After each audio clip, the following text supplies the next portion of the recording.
정부가 내일부터 백화점과 마트 등 6개 시설에 대한 방역 패스 적용을 해제한다고 밝혔습니다. 그런데 청소년에 대한 방역 패스 대책은 예정대로 3월부터 시행하겠다고 밝히면서 혼란이 벌어지고 있습니다. 임종윤 기자와 자세히 알아봅니다.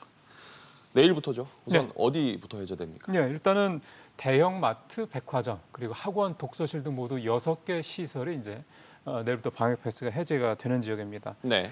전국에 방역 패스 적용되는 시설들이 115만 개소인데요. 이번에 해제되는 데는 그중에 11.7%인 13만 5천 개 이제 장소가 되겠습니다. 정부는 마스크를 상시 차용할 수 있으면서 침 배출 활동이 적은 곳을 이번에 제외 대상으로 뽑았다 이렇게 좀 설명을 했습니다. 궁금한 게 백화점이나 마트 안에도 식당이나 카페가 있지 않습니까? 그렇죠. 이런 것도 해제가 됩니까? 아닙니다.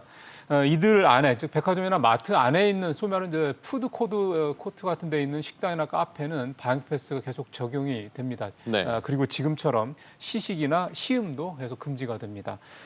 또 관악기나 노래를 가르치는 음악 학원, 또 연기 학원도 방역 패스가 유지가 되고요. 공연법에 등록되지 않은 50명 이상의 이 비정규 공연장도 계속 적용이 됩니다. 다만 앞서 말씀드린 음악학원이나 연기학원 같은 경우는 지난번 1월 4일이었죠. 서울행정법원 8부의 집행정지 결정이 적용이 돼서 현재 이 방역패스 적용이 일시 중단된 상태입니다. 네. 식당이나 카페 같은 나머지 시설들은 지금처럼 그대로 방역패스가 유지가 됩니다. 논란이 있었던 부분이기도 한데 청소년에 대한 방역 패스는 계속 유지하기로 했다고 하는데 이유가 뭡니까? 일단 설명 한번 들어보실까요? 네. 예.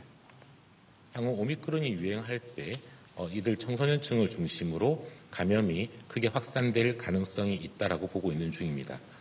이에 따라 청소년 방역 패스는 계속 유지돼야 된다라고 하는 방침을 결정하였습니다.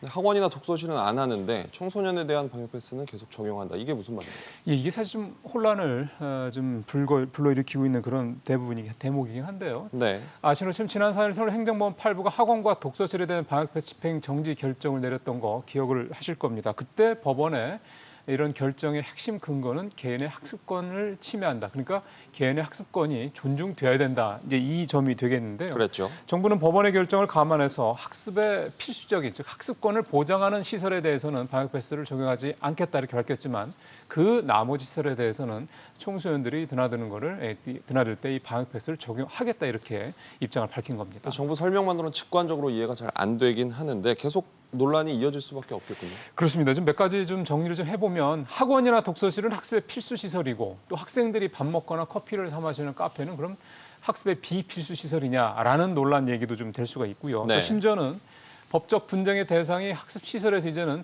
학습의 정확한 개념이 뭐냐로까지 약간 추상적입니다만 확대가 될 수 있다라는 문제도 생길 수 있습니다.